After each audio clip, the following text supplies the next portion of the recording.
May we know the exact date of this video?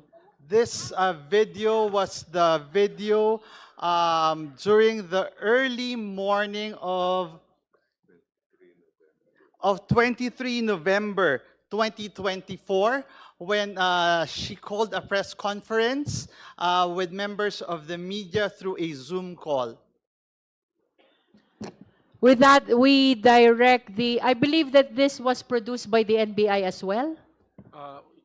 Honor, Director Matibag? Yes, Madam Chair. Is this video being asked by the Honorable Sendanya to be played part of those submitted last April 14? Yeah, it's part of the submission based on the subpoena issued by this honorable committee, and also we able to authenticate those videos that we submitted to the. So this video has been authenticated already by the NBI.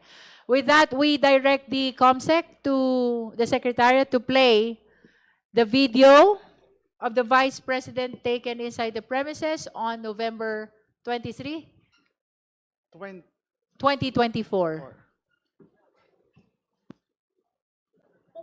Ang ina ninyong lahat. Martin Romualdez, Lisa Marcos, Bongbong Marcos. Madam Chair, can we begin the video again because the audio was not clear at Please the beginning. replay and please max the volume.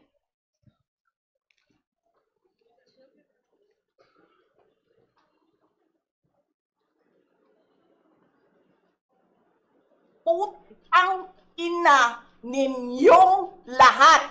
Martin Romualdez, Lisa Marcos, Bongbong Marcos.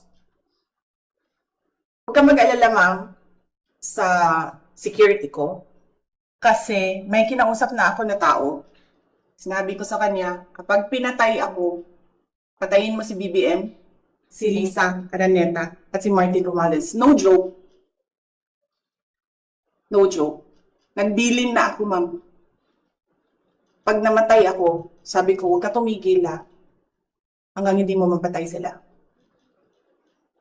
And then he said yes.